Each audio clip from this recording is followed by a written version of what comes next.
Hermanos, muy buenos días, que Dios les bendiga. Es una bendición también para nosotros poder compartir con ustedes la primera reunión del año de este 2023. Empieza un nuevo año, nuevas metas, nuevos retos.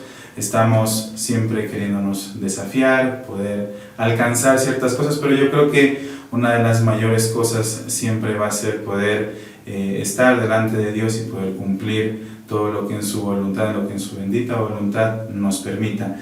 Y un versículo, la palabra de Dios dice así, Filipenses 3:13, 14 también dice: hermanos, yo mismo no pretendo haberlo ya alcanzado, pero una cosa hago, olvidando ciertamente lo que queda atrás y extendiéndome a lo que está delante, prosigo a la meta, al premio del supremo llamamiento de Dios en Cristo Jesús. La meta.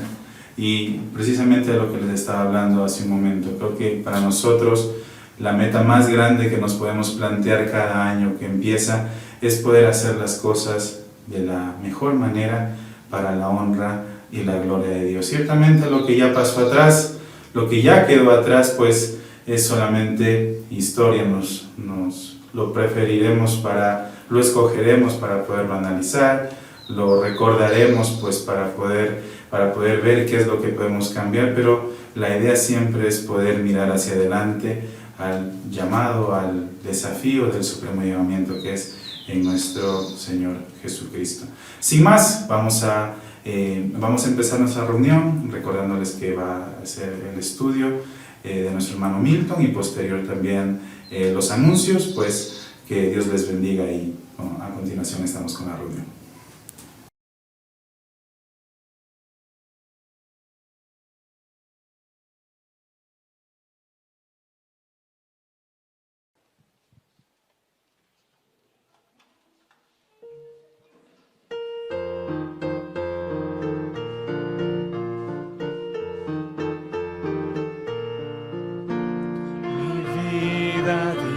Por ti mi sangre derramé, la muerte yo sufrí, por gracia te salvé.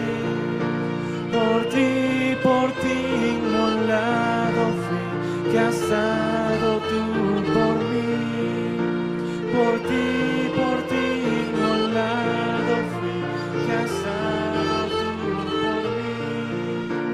Mi celestial mansión, mi trono de esplendor, dejé por rescatar al mundo pecador.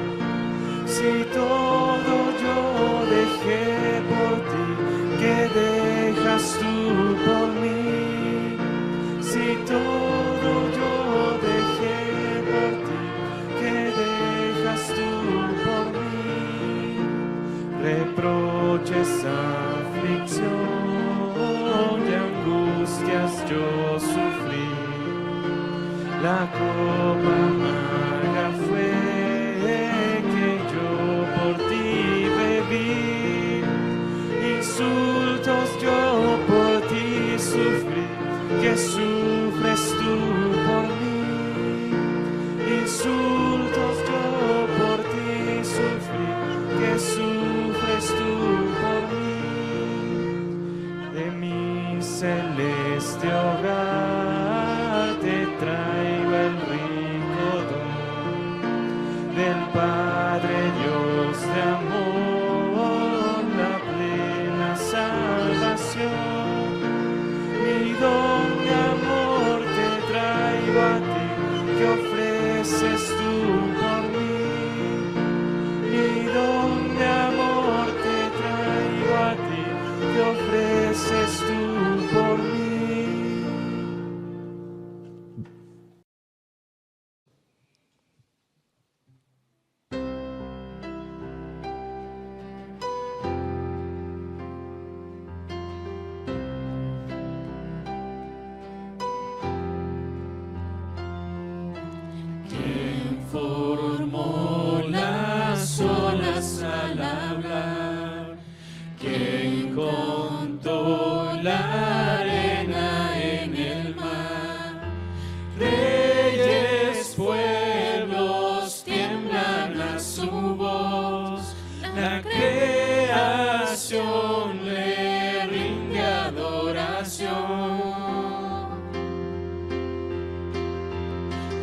Contempla a Dios, en su trono está, venid y adoradle.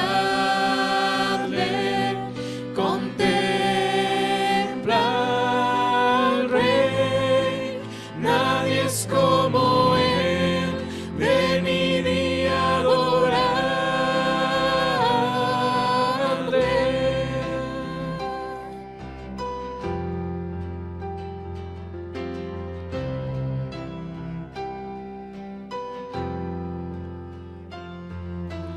¿Quién le dio consejo al Señor? ¿Quién cuestiona lo que Él habló? ¿Quién al sabio Dios puede enseñar? ¿Quién comprende su gran majestad? Contempla a Dios, en su trono está, venid y adoradle. Contempla al Rey, nadie es como Él, venid y adoradle.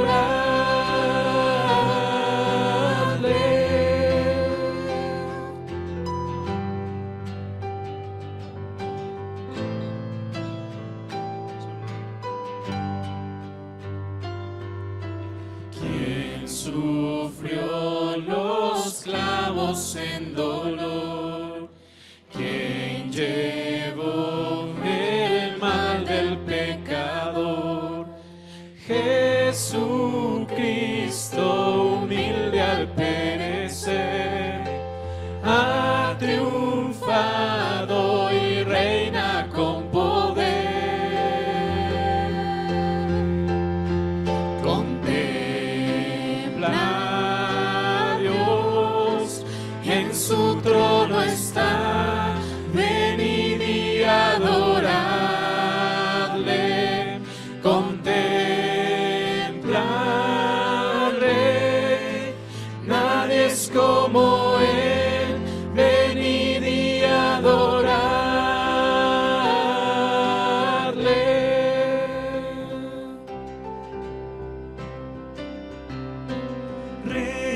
Reinarás Que tu por siempre. gloria brille hoy. Reinarás Que por tu siempre. gloria brille hoy. Reinarás Que por tu siempre. gloria brille hoy. Reinarás por siempre. Contempla a Dios, en su trono está, venid y adoradle. Contempla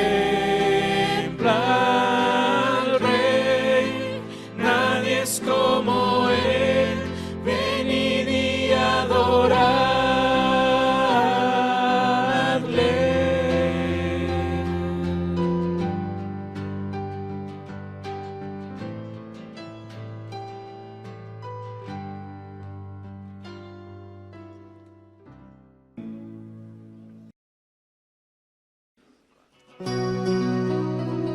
Si me pueden acompañar de nuevo con las palmas sería lindo, vamos. El Rey de amor es mi pastor y su bondad permanece.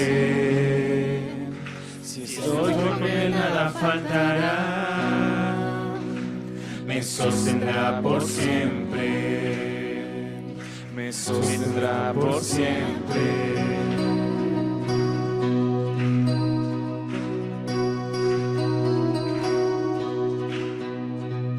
Donde fluye leche y miel, mi alma está segura. A pastos verdes me llevará, su ley es mi aliento. Nunca fallas, tú me sostendrás, Dios eterno, Amante soy de ti, aunque el huracán o el valle seco esté. El Rey de amor es mi pastor. El Rey de amor es mi pastor.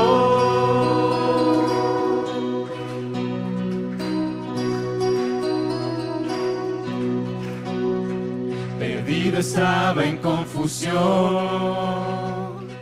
pero vino a rescatarme. Con sus brazos me cubrió para nunca abandonarme. De la muerte nunca temeré, pues Dios está a mi lado. Descansaré en tu poder, pues en la cruz venciste. Nunca fallas, tú me sostendrás, Dios eterno. Amante soy de ti, aunque en huracán o en valle seco esté. El Rey de amor es mi pastor. El Rey de amor es mi pastor.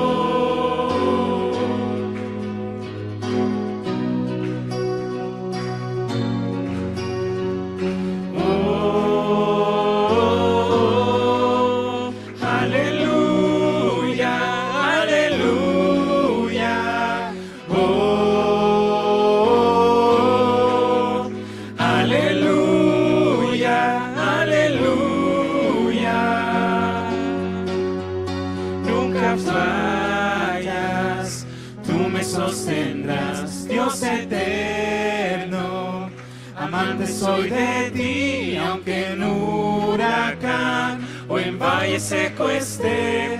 El Rey de amor es mi pastor. Nunca fallas, tú me sostendrás, Dios eterno. Amante soy de ti, aunque en huracán o en valle seco esté. El Rey de amor es mi pastor. El Rey de amor es mi pastor.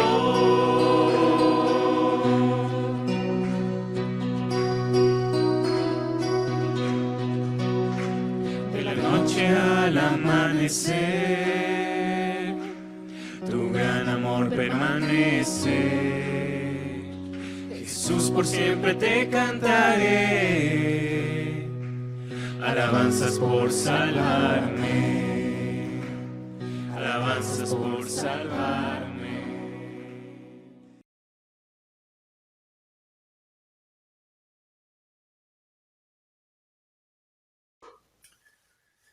Muy buenos días, queridos hermanos. Qué bueno es poder compartir con ustedes nuevamente una porción de la palabra del Señor. Iniciando nuestro año, es bueno que nosotros podamos compartir este tiempo juntos, iniciando un año y también terminando otro. Creo que es bueno agradecer al Señor por las cosas que Él nos ha dado el año anterior y este que comienza. Si bien es cierto, este que comienza, estamos a la expectativa de lo que Dios puede hacer en nuestras vidas y eso es muy bueno que nosotros podamos mantenernos en oración, en comunión, buscando la respuesta de su palabra, ¿no es cierto?, en cuanto a qué es lo que el Señor depara para cada uno de nosotros en el año que viene. Pero también hemos terminado el año 2022 con algunas cosas que hemos visto como el Señor ha obrado, situaciones que nos gustan, situaciones que no nos agradaron. De pronto por ahí pensar que este año fue difícil para muchos de nosotros o fue de mucha bendición para otros. Para algunos fue un tiempo de prueba, para otros un tiempo de alegría, o puede ser que haya una mezcla de todo esto. Pues bien, es importante que nosotros como creyentes entendamos que siempre al terminar el año debemos aprender a evaluar. La evaluación es muy importante en la vida cristiana. ¿Por qué? Porque nos permite desarrollarnos conforme vamos avanzando en el tiempo. Por eso hoy vamos a hablar de ese tema, la evaluación. Para evaluar nuestras vidas, vamos a ir a ver el ejemplo del pueblo de Israel. Pero ¿en la época de quién? En la época de Nehemías. Cuando nosotros normalmente vamos al libro de Nehemías, nuestra mente se dirige ¿a qué? A que Nehemías es aquel referente en cuanto a qué, en cuanto a la vida cristiana. ¿Por qué? Porque nos dejó muy buen ejemplo en su vida. No solamente en su vida cristiana, sino también en el servicio que él hizo. Y también notamos que es un ejemplo en cuanto al liderazgo.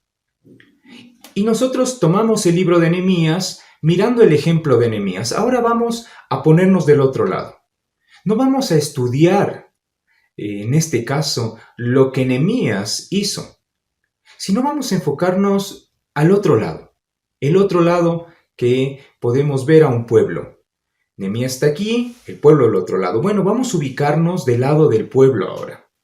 ¿Por qué? Porque es necesario que nosotros podamos ver el ejemplo que tenemos en el libro de Nehemías en relación a cómo el pueblo tomó ciertas decisiones, cómo el pueblo evaluó y cómo estas enseñanzas nos van a ayudar a nosotros también a tener un correcto autoexamen, una autoevaluación en el sentido de cómo estoy.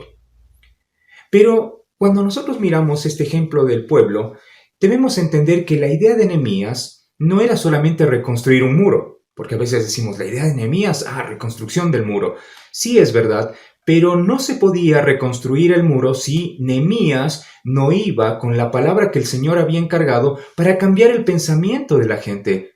Porque la gente estaba ubicada allí en Jerusalén y era un desastre. Y la gente miraba por aquí y por allá y veía que realmente había un problema serio. Todos aquellos que habían quedado allí y que no salieron expatriados. Entonces Nehemías va con la idea de que deben aprender a tomar conciencia de quiénes somos. Somos el pueblo de Dios, somos sus hijos. Y como pueblo de Dios no podemos estar en estas condiciones. Por lo tanto, Nehemías llevaba al pueblo con la idea de cambiar el pensamiento en lo que Dios podía hacer. Bien, entonces nosotros nos vamos a ubicar cómo ellos estaban. Los llevó a que ellos analicen, se autoevalúen si la condición en la cual están viviendo en Jerusalén es la correcta. Entonces nosotros de igual forma debemos comprender como hijos de Dios, como iglesia de Dios, ¿cómo estamos? ¿Hemos mejorado? ¿O la idea es cómo llegué a este año? ¿O cómo terminé el año? Vienen dos preguntas. ¿Estoy igual? ¿O estoy peor? ¿O estoy mejor? ¿O mejor ni hablar? No sé. Empieza en nuestra vida a tomar cierto sentido de que debemos evaluar. ¿Cuál es la necesidad de una evaluación como creyentes? Es el hecho de ver cómo el Señor está actuando en mi vida por medio de su palabra y ver si voy avanzando en este proceso de nuestra santificación, que eso es lo que el Señor quiere hasta cuando Él venga. Pero nosotros tenemos que entender, hermanos, que necesitamos siempre evaluar, porque el problema más grande que sufre la iglesia del Señor es el estancamiento. El estancamiento de aquellos creyentes que básicamente no han cambiado. No se ve ni un crecimiento, ni tampoco una falta de crecimiento. No hay avances, tampoco hay retrocesos. Está ahí, estancado. Hay otros que están totalmente en retroceso. Y otros que están en el avance. Entonces sí es necesario, porque si nosotros pensamos que realmente no necesitamos crecer, hemos considerado que ya hemos alcanzado perfección. Y la perfección no significa de que, como yo alcancé un nivel de perfección, no necesito avanzar. O simplemente hasta aquí llegué y está bien. No, eso es un autoengaño. No nos permite ver que cada vez que pasan los años, hermanos, nosotros vamos cambiando. Vamos creciendo, antes éramos jóvenes, ahora estamos como adultos, estábamos siendo adultos, ahora ya somos adultos mayores y otros ya están en tercera edad. En cada tiempo va a haber cambios en nuestra vida, no solamente en el aspecto físico, en el aspecto mental, en el aspecto emocional, sino también en el aspecto espiritual, que es lo más importante. ¿Por qué? Porque vamos a enfrentar situaciones, hermanos, que nos deben llevar a evaluar cómo está nuestra vida. Y si bien es cierto cómo Dios nos ayuda a poder tener un aprendizaje y avanzar en nuestra vida como creyentes es a través de la prueba. La prueba la pone el Señor con la finalidad de perfeccionar nuestra vida, de que avancemos un peldaño más en este caminar de la vida cristiana. Pero qué triste es que nosotros avancemos cada año y sigamos igual. No veamos un cambio en nosotros mismos. Y peor aún, preocupémonos si no han llegado las pruebas a nuestra vida. Las pruebas quieren que nosotros alcancemos la madurez, pero sujetos del Señor. De a poco, porque es un proceso y eso es necesario entender. En el Salmo, capítulo 90, versículo 12, dice: enséñanos de tal modo a contar nuestros días que traigamos al corazón sabiduría. Lindo pasaje. Aquí está lo que la palabra nos dice. Debemos evaluarnos. Enséñanos de tal modo. Hay un modo. Bueno, Señor, ese modo tienes que enseñarnos a nosotros a contar esos días. A ver cómo estoy. ¿Cómo estuve ayer? Esto estoy contando. Ayer cómo estuve, hoy cómo estoy. Enséñanos de tal modo a contar nuestros días que traigamos al corazón sabiduría. Que el corazón vaya transformándose en un corazón sabio, que vayamos en ese proceso de madurez. Eso es lo que está diciendo. ¿Pero cuándo? Cuando nosotros tomamos en cuenta el paso de los tiempos, el paso del día. ¿Cómo estuve ayer? ¿Cómo estoy hoy? Enséñanos de tal modo. Y el modo es como Dios lo quiere, no como yo pienso que debo alcanzarlo, porque no me estaría haciendo una evaluación correcta. La pregunta que se genera es: ¿por qué? ¿Por qué debemos nosotros, como dice el texto acá, contar nuestros días? ¿Por qué? Porque en Efesios capítulo 5, versículo 16, la segunda parte dice: porque los días son malos. Por eso debemos contar de tal modo los días para que el corazón madure, sea un corazón sabio. Y eso independientemente los años de creyente que tengamos. Pueden ser chicos que ustedes estén creciendo en el Señor. Bueno, ustedes como jóvenes tienen que aprender a contar los días para que alcance su corazón sabiduría. ¿Esto es correcto? ¿Esto que he hecho? ¿Esta situación que pasó? ¿Cómo estoy en mi casa? ¿Cómo estoy en mi relación con el Señor, con mis amigos, con la gente afuera? ¿Cómo me ven? ¿Soy testimonio? Hermanos que están en casa, ¿cómo somos como padres? ¿Cómo somos como abuelos? ¿Cómo somos en el trabajo? Hay que evaluar. ¿Por qué? Porque los días son malos y vivimos tiempos peligrosos, que estamos bombardeados por el pecado en todo sentido, porque todo está bien, porque todo se debe respetar. Pero hermanos, es necesario tomar en cuenta lo que el Señor nos dice. Por eso, el Señor nos dice y nos anima sobre todo. Nos debe animar constantemente el Señor porque uno a veces se desespera de ver cómo este mundo va avanzando.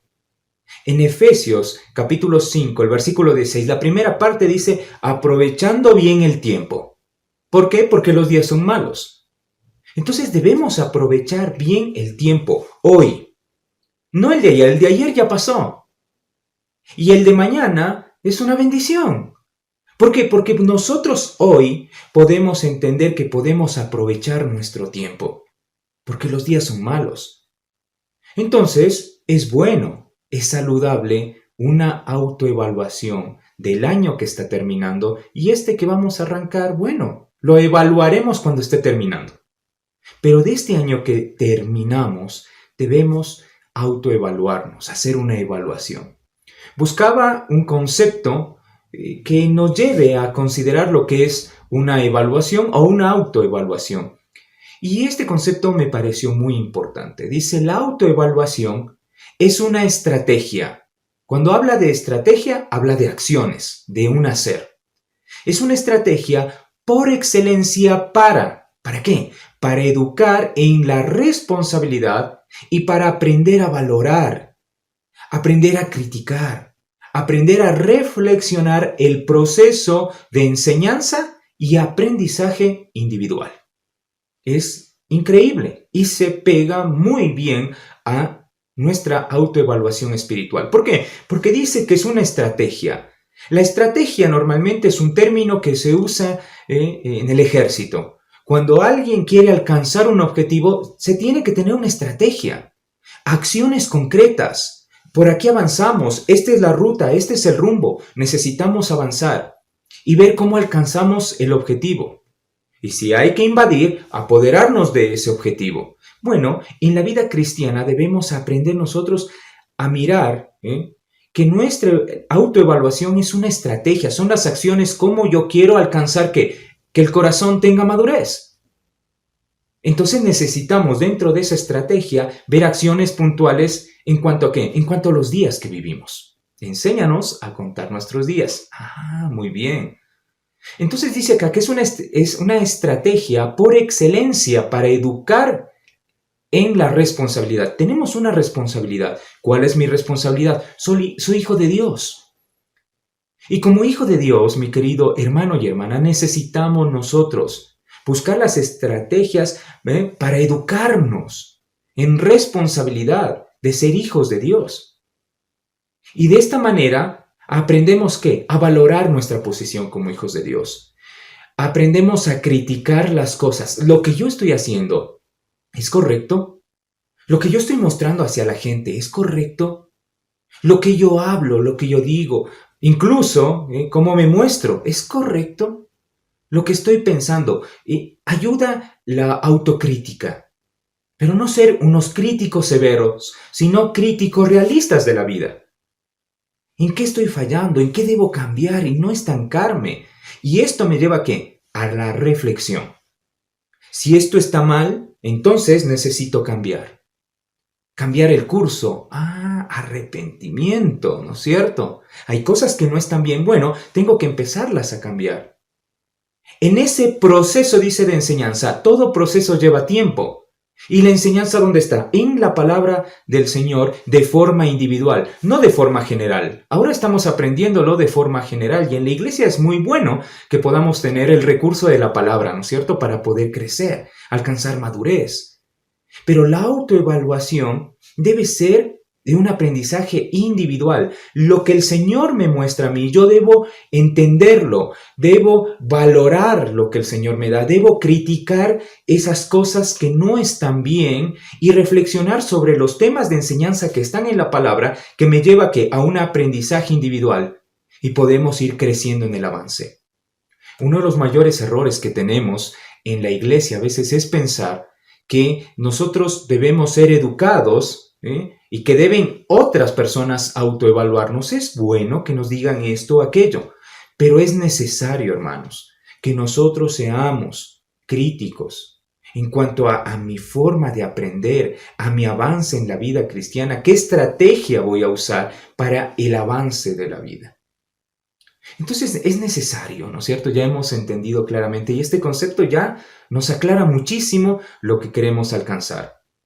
Entonces, si hablamos de una evaluación personal o una autoevaluación, en este tiempito vamos a ver 4 preguntas que nos van a ayudar a nuestra evaluación. Y lo tenemos en el libro de Nehemías, así que le invito a que vayamos juntos a el libro de Nehemías, el capítulo 1 y el capítulo 2. De estos 2 capítulos vamos a tener claramente el desarrollo de nuestro estudio en cuanto a la evaluación. Bien, ¿cuál es la primera pregunta que nosotros tenemos acá?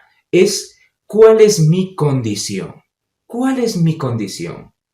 Y yo creo que, como dijimos a inicio de nuestro tema, que vamos a ponernos en los pies, usar empatía, ponernos en los pies del pueblo de Israel. Bueno, ¿cuál era la condición de ellos? Y eso me va a ayudar a mí y a usted, ¿a qué? A pensar también cuál es mi condición. Esa es la primera pregunta para una evaluación. Vamos a dirigirnos al capítulo 1 del libro de Nehemías, versículo 3, y dice así la palabra del Señor.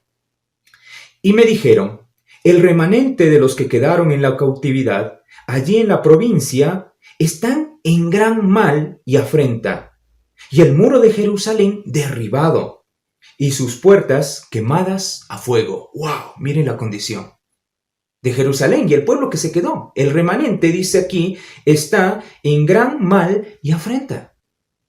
No solamente eso, mire lo que dice el capítulo 2, versículo 13. Dice así la palabra del Señor.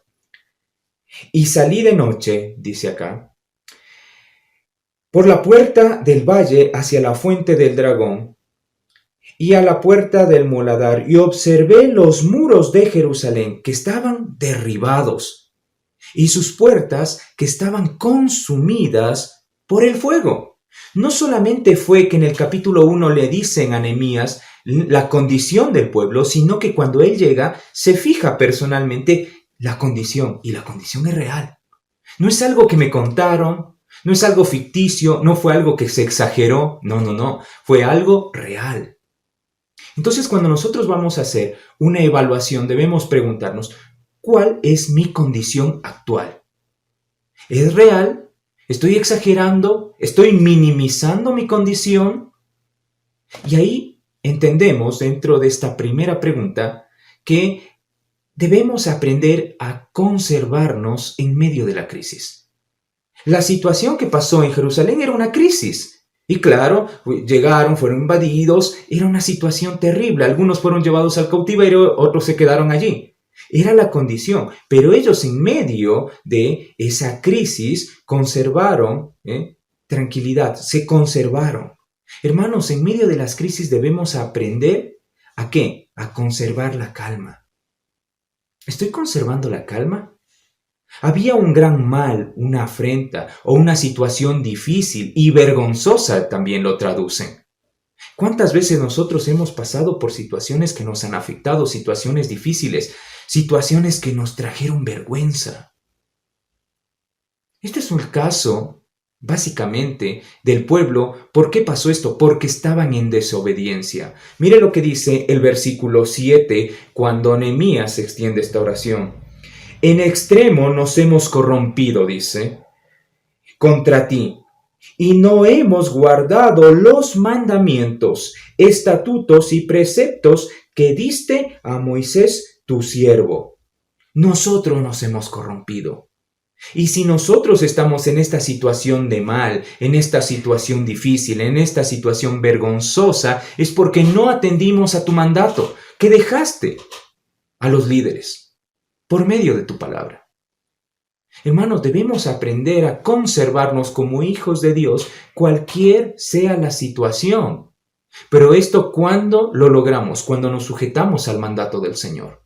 Pero cuando no nos sujetamos al mandato del Señor, vamos a estar en medio de una crisis y avergonzándonos. ¿Por qué? Porque no hemos atendido el principio que el Señor ha dejado, y eso trae vergüenza. ¿Por qué? Porque hemos pecado y nos hemos estancado. ¿Cuál es mi condición? ¿Me estoy conservando en medio de las crisis? Todos tenemos crisis, es verdad. Pero en medio de la crisis tenemos que aprender a tomar el mandato del Señor. Los mandamientos de Jehová son puros, dice. Los mandamientos de Jehová son dulces como la miel. Los mandamientos de Jehová son verdad. Son todos justos, dice el salmista. Bueno, por esa razón, Dios nos pide que aprendamos a atender el mandato para aprender a sujetarnos en medio de la crisis, conservarnos en medio de la crisis. No solamente la condición es conservarnos en medio de la crisis, sino también conservarnos en oración. Oración de ayuda. Por esa ayuda que necesitamos. ¿Por qué? Porque estamos en vergüenza, porque nos hemos caído, porque nos hemos estancado y nos damos cuenta que nuestra condición en ocasiones no es la correcta. Las crisis son parte de nuestra vida, porque en Salmo 34, versículo 19 dice claramente, muchas son las aflicciones del justo. Muchas son. No dice, no va a pasar aflicciones el justo. Si usted está manteniéndose en justicia y ve que el Señor está obrando en su vida y usted se mantiene justo, van a venir las aflicciones. Pero si no nos mantenemos en justicia, rara vez es que vengan las aflicciones. ¿Por qué? Porque nos hemos estancado. Mi condición no es correcta. Hay crisis, sí. Hay aflicciones, sí, que vendrán al justo, pero de todas ellas, dice, las librará el Señor. ¡Wow! Eso me da aliento. Por eso, de allí la importancia de conservarnos, hermanos, ¿en qué? En oración. Y esto es lo que vemos en el versículo 11 del capítulo 1 de Nehemías. Recuerde que estamos allí. Dice, te ruego, oh Jehová, esté ahora atento tu oído a la oración de tu siervo, ponga atención, y a la oración de tus siervos. No solamente aquí, Nehemías está orando, pidiéndole a Dios de forma personal, sino también sabe que hay gente que se están conservando en oración allí, en medio de esas crisis. Por eso dice aquí, y la oración de tus siervos, quienes desean reverenciar tu nombre. La reverencia que Él se merece. ¿Por qué? Porque Él es el digno. ¿Digno de qué? De toda alabanza. Él es aquel que está en medio de las crisis. Él está allí, conservándonos, ayudándonos a mantenernos en oración. Por eso queremos reverenciar tu nombre. Concede ahora buen éxito a tu siervo y dale gracia delante de aquel varón, porque yo servía de copero al rey. Conservarse en la oración. ¿Por qué? Porque Dios nos escucha. En el Salmo 107, el versículo 6, el versículo 13, el versículo 19 y el versículo 28 del Salmo 107 va a encontrar repetidas veces esta frase: clamaron en su angustia y los libró de sus aflicciones. Clamaron en su angustia y los libró de sus aflicciones. Y si hay un versículo que se repite constantemente, lea el Salmo 107 y va a notar que el Señor está allí. ¿Por qué? Porque debemos entender que debemos clamar al Señor. Autoevaluación, evaluación del año. Bueno, ¿cuál es mi condición? ¿Cuál es su condición? ¿Cuál es mi condición? ¿Estamos conservándonos en medio de las crisis? ¿Estamos conservándonos en oración? ¿Por qué? Porque sabemos que el Señor nos va a librar de las aflicciones. ¿O simplemente ya ni oramos?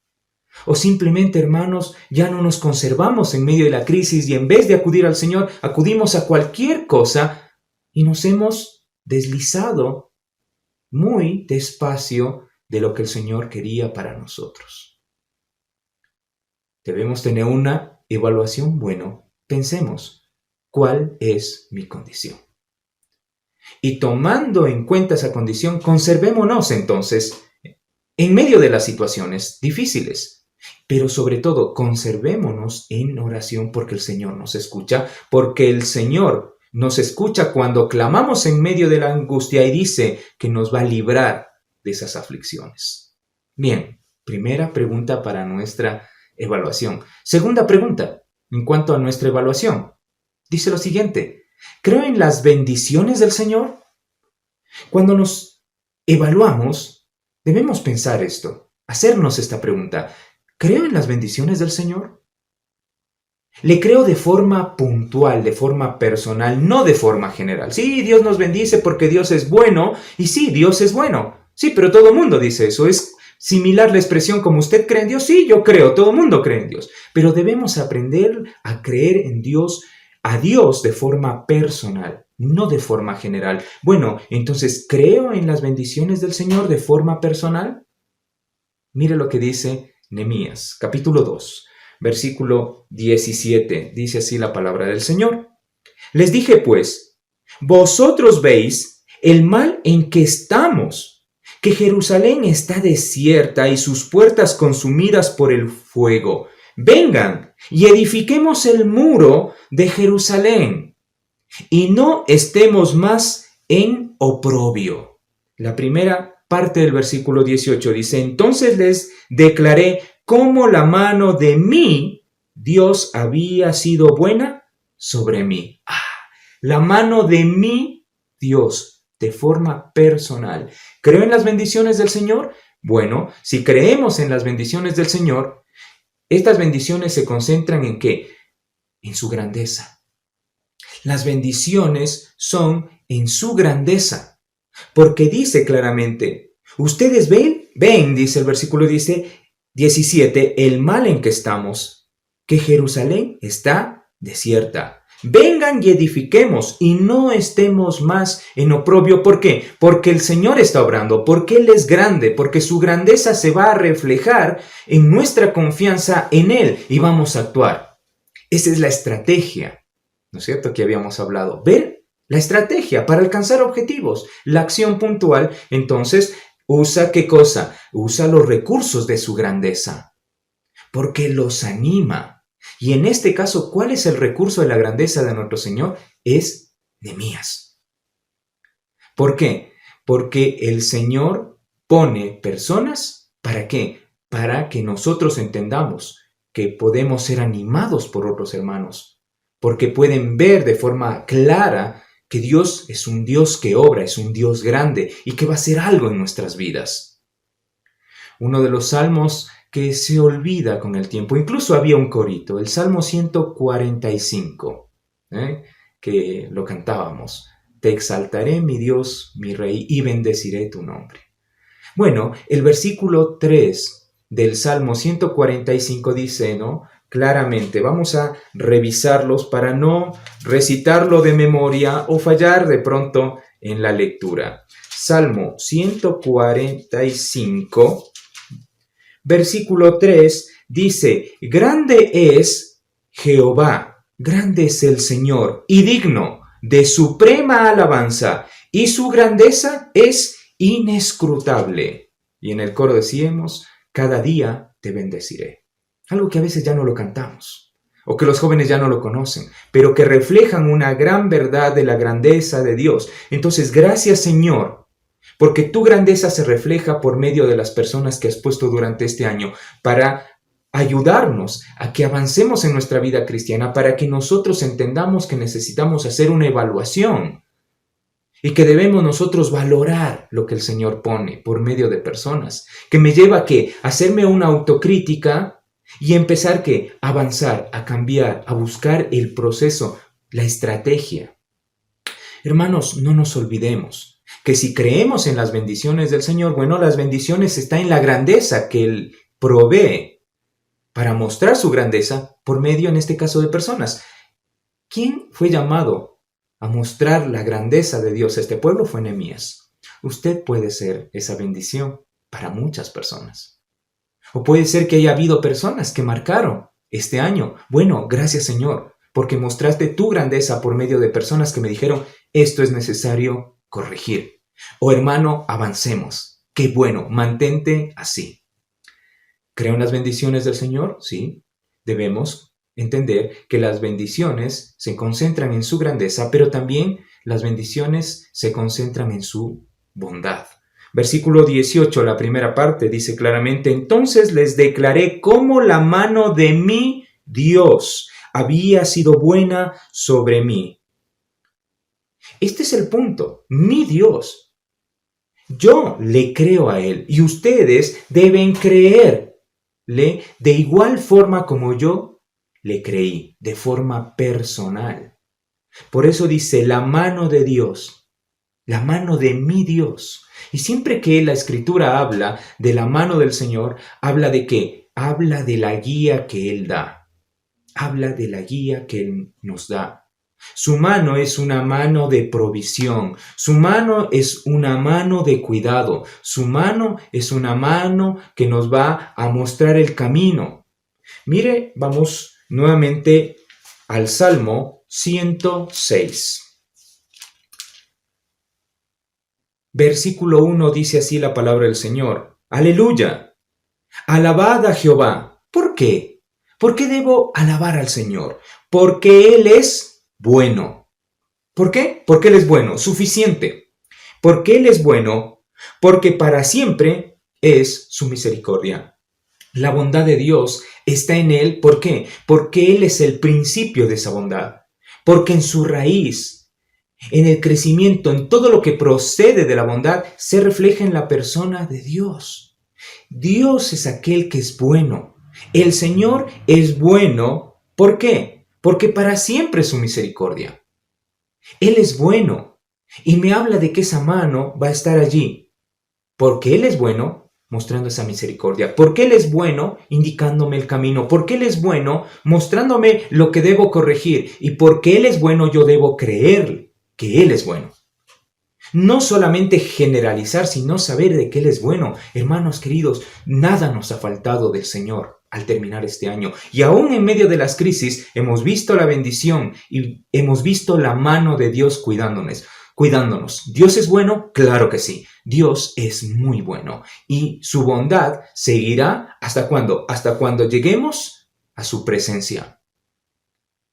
Pero las crisis, las situaciones, los pecados que hemos cometido, las cosas que han pasado durante este año, pensamos que nos ha pasado porque Dios no es bueno. Y si nosotros miramos de la forma correcta y le creemos a Dios, creemos en sus bendiciones de forma puntual, de forma personal, y decimos, la mano de mi Señor me ha cuidado, obviamente entenderemos que el Señor ha sido bueno y nada ha faltado de su mano. Y si ha faltado algo, ¿por qué ha sido? Porque a veces el Señor ha detenido su mano de bendecirnos porque no hemos estado bien.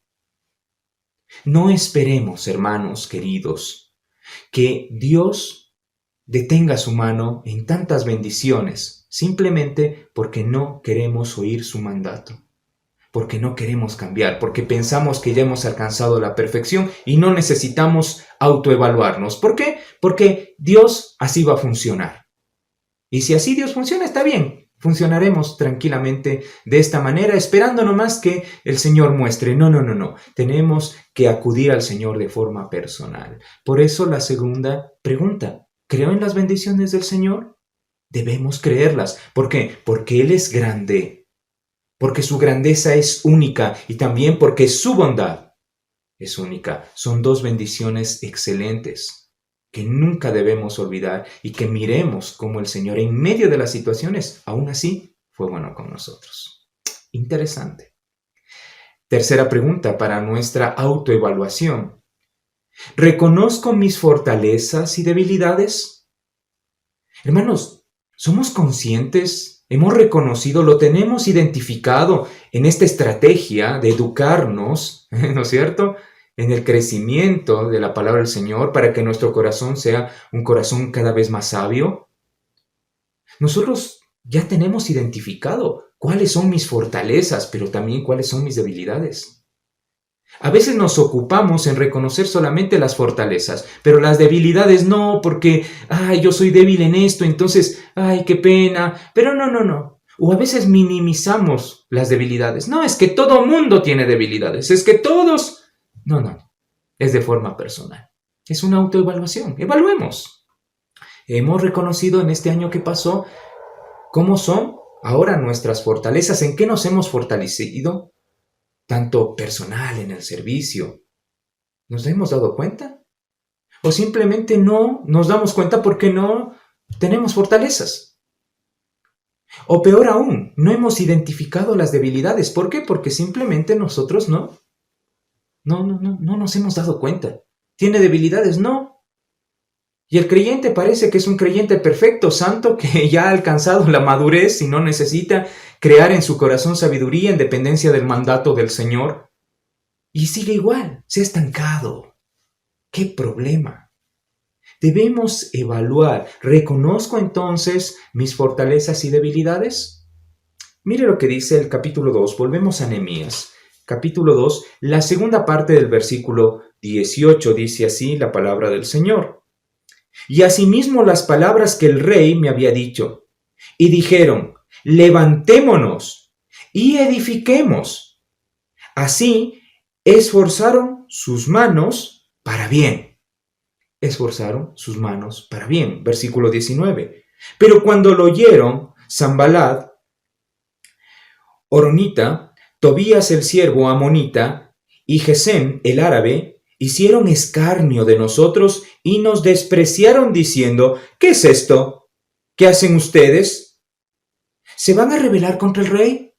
Siempre hay las fortalezas y debilidades. Cuando entiendo que debo reconocer fortalezas y debilidades, hermanos, debemos creerle al Señor. Esa es nuestra fortaleza. Porque aquí ellos dijeron, levantémonos y edifiquemos. No porque Nehemías los llamó a que lo hagan, sino porque él contó toda la grandeza de Dios y cómo Dios actúa en bendición para que él pueda llegar, animar y avanzar. Cuando ellos escuchan lo que Dios ha hecho y lo que dice Nehemías, el pueblo, ahora sí puede decir, yo le creo, y esa es una fortaleza. ¿Por qué? Porque dice, levantémonos y edifiquemos. ¿Cuándo? Hoy. Nosotros hemos tenido en este año este mismo concepto como el pueblo. Entender que debo creerle al Señor, que Él es la fortaleza de mi vida y decir, bueno Señor, me voy a levantar de esto. Bueno Señor, vamos a edificar. Porque de pronto me he quedado allí y he puesto nada más un poquito más de bloques en nuestra vida espiritual. Bueno, vamos a poner más. Pero debemos levantarnos. La acción, la estrategia. ¿Y cómo? Bueno, cada uno de nosotros debe verlo. Debe ser de forma personal también. Creerle al Señor por sus obras, por el favor que Él tiene hacia nuestras vidas. Qué necesario que es. Pero qué triste es cuando realmente sabemos que Dios quiere hacer grandes cosas y decimos, bueno, yo aquí estoy cómodo, no, hasta aquí no me pidan más. No, Señor, no me pidas más porque realmente yo estoy cómodo. Y mi fortaleza no está en lo que Dios puede ser. No le creo a Él. Pienso que yo soy el que debo actuar y que todo depende de mí y no saber de que la obra del Señor siempre va a mostrarnos el camino por donde debemos seguir. Entonces, hermanos, nos hemos levantado. ¿Qué cosas pasó en nuestra vida que lo llevó a que usted se estanque y ha quedado simplemente cómodo? Levantémonos y edifiquemos. Veamos la forma, usar la estrategia. ¿Reconozco que eso es una fortaleza o reconozco que eso es una debilidad porque me acomodé simplemente a no creerle a Dios? Sería un problema. No solamente es creerle al Señor en su obra, sino también reconocer que tengo fortalezas o debilidades en ¿qué? En la obra que Dios puede hacer, en lo que yo voy a edificar. A veces nosotros vemos simplemente las debilidades. Aquí tenemos 3 personajes que cuando escucharon el ánimo de la gente dijeron, no, ustedes se están rebelando contra el rey. ¿Cómo va a ser posible? Dice, hicieron escarnio. Ustedes quieren hacer, pero ustedes no saben hacer esto. ¿Cómo van a hacerlo? Va a quedar mal. No es bueno que hagan esto. El rey va a venir, se va a enterar y va a haber un problema. Mejor déjenlo así. Hay gente que siempre desalienta a las personas, así como Dios pone personas para alentar, como en este caso. Nehemías alentaba al pueblo y el pueblo ya estaba animado porque veían lo que Dios iba a hacer. Se levantan personas y voces que dicen, no es correcto, eso no está bien, eso no se hace así, ¿ustedes qué van a poder? ¿Usted qué puede enseñar? Si usted hizo esto. Y a veces pueden venir cosas de atrás y acusarnos de que no tenemos esto o aquello. Sí, va a haber. Pero nosotros vamos a dejarnos vencer y vamos a quedar débiles en cuanto al comentario de otras personas. No debe ser así. En una evaluación, mis queridos hermanos, es necesario reconocer si estoy fortaleciéndome en la obra que Dios va a hacer por medio de sus recursos, usándome, o simplemente no creer al Señor. ¿Por qué? Porque simplemente digo, no puedo, porque es que yo no puedo, no entiendo, soy débil y poniendo excusas. Y llegamos a tener el síndrome de la langosta, como encontramos en Números 13:33. Cuando vienen los espías y dicen, sí, el lugar es lindo, ¿no? Es hermoso el lugar que está, sí, fluye leche y miel, qué lindo. Pero hay gigantes. Y cuando esos gigantes se paran, nosotros parecemos como langostas. Y es una tierra que traga a los moradores. Y la gente empezó a llorar y todo. ¿Por qué? Porque tomamos el síndrome de la langosta y pensamos que no podemos avanzar. ¿Por qué? Y el pueblo, en este caso, en el relato de Números, dice que el pueblo se angustió y empezó a llorar. Claro, porque los espías no alentaron el corazón del pueblo. Pero acá hubo 3 personas que quisieron desalentarlos. Pero entendió el pueblo, en este caso, que Dios hace grandes maravillas. Estamos reconociendo entonces nuestras fortalezas y debilidades. Si es así, hermanos, es una buena evaluación, porque así vamos a fortalecernos en esas cosas. Y en las debilidades vamos a reconocerlas y vamos a tener cuidado de aquellas. Pero si no hacemos esto, corremos un grave peligro espiritual. La última pregunta dentro de nuestra evaluación es: ¿cuál será mi proyección para este año? Así terminé. ¿Cuál es mi proyección? ¿Cuál es mi rumbo ahora que es 1 de enero? ¿Cuál es el rumbo que debo tomar? Miremos cuál fue el rumbo que tomó el pueblo.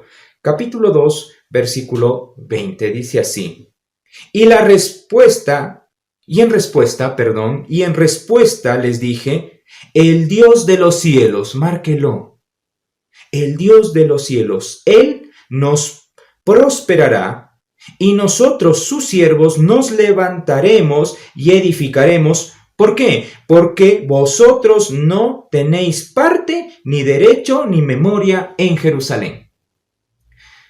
¿Cuál va a ser mi proyección? ¿Atender lo que estas personas dijeron? Y me apago y tengo el síndrome de la langosta. ¿O simplemente tomo las cosas como realmente son? Ver al Señor de los cielos.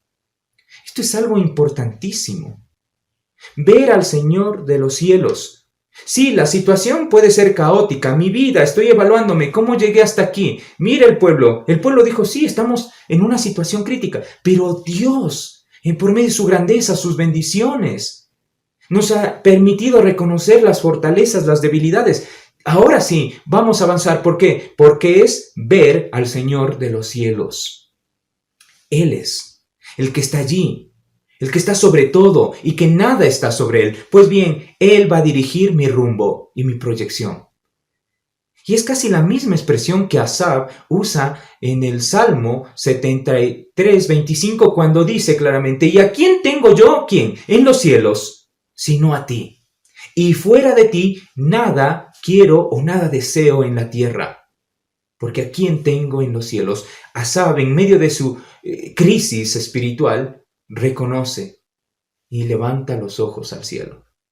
El Señor de los cielos. ¿Sabe cuál es el problema de nuestro estancamiento a veces? Hemos dejado de levantar la mirada al Dios de los cielos. Y eso es algo peligroso. Porque ya no estamos mirando lo que Él quiere para nosotros, no estamos acudiendo a Él, simplemente estamos mirando las situaciones de la tierra. Y las situaciones de la tierra son feas, son complicadas y son temporales. Pero cuando nosotros levantamos los ojos al cielo, como lo hizo Asaf, como dijo este pueblo, vamos a levantar los ojos, a mirar al Señor de los cielos, ahí mi vida cambia. Porque me sujeto de una realidad que es eterna, porque es de los cielos, es mi Señor. No solamente es en mi proyección, en el rumbo, hermanos, ver al Señor de los cielos, sino también vivir recuperando el ánimo. Por eso dice acá claramente, y nosotros, sus siervos, nos levantaremos y edificaremos. Porque ustedes no tienen parte, dice acá, ni derecho ni memoria en Jerusalén. Ustedes no quieren hacer nada, bueno, es asunto de ustedes, pero no es el mío, porque yo creo en el Dios de los cielos. Vivir recuperando el ánimo, la voluntad. Sí es cierto que ha habido cosas que nos han martillado, nos han golpeado y nos han derribado. Sí, hermanos, ha sido situaciones duras, pecados, pruebas, tentaciones, pero allí es cuando hemos levantado los ojos al cielo y ahí es cuando nosotros recuperamos el ánimo, la voluntad. ¿Cumpliendo qué? Cumpliendo la voluntad del Señor. De esa manera se recupera la voluntad de cada uno de nosotros. Cumpliendo, haciendo la voluntad de Dios en nuestras vidas, y no solamente nosotros de forma personal, sino también con los hermanos. Mire lo que dice la primera carta a los Tesalonicenses. Primera carta a los Tesalonicenses, capítulo 5. El versículo 11 dice así la palabra del Señor: por lo cual, animaos unos a otros y edificaos unos a otros, así como lo hacéis. No solamente es algo mío, es algo de poder compartir. Comunión, qué importante es animarnos los unos a los otros y edificarnos los unos a los otros. ¿Es parte de qué? De el apoyo. Hermanos que quieran ayudarme y aportan para yo crecer en mi vida espiritual. Hermanos que vienen, que nos ayudan. Recursos que el Señor usa por medio de su iglesia para crecer. Bueno, de esa forma nos animamos, pero sobre todo nos edificamos. Eso es lo que debemos entender. Edificar un corazón sabio. Y eso nos ayuda a ¿qué? A una evaluación. Enséñanos a contar nuestros días. Eso es importantísimo. Con estas 4 preguntas, podemos concluir pensando lo siguiente. Bueno, Señor, estoy evaluando mi vida y voy a empezar. Y yo creo que usted debe animarse, terminando este mensaje, y hacerse esta evaluación. Primero, ¿cómo está mi condición? ¿Cómo está mi condición? ¿Cómo estoy ahora? Lo segundo, ¿creo en las bendiciones del Señor o me he olvidado totalmente de las bendiciones? Pero creo de las bendiciones puntuales que han sido conmigo. ¿Creo que Dios me va a bendecir? ¿Que me ha bendecido y seguirá bendiciéndome? ¿Reconozco que tengo fortalezas? ¿Reconozco que tengo debilidades? ¿Cómo están mis fortalezas? ¿Cómo estoy tratando mis debilidades? Y sobre todo, la última, ¿cuál es mi proyección? ¿Cuál es mi rumbo? Señor, este es el rumbo que quiero seguir, el que tú me muestres. Y de esa manera, aunque vengan los desafíos nuevos, voy a tener ánimo.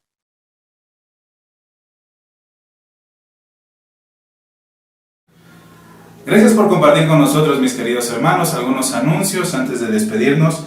El día martes tenemos el seminario bíblico a las 7 de la noche con el nuevo curso. Eclesiología lo va a impartir nuestro hermano Daniel Rogers. Recuerde, nuestro hermano Daniel Rogers va a compartir este curso el día martes, va a empezarlo el día martes a las 7 de la noche.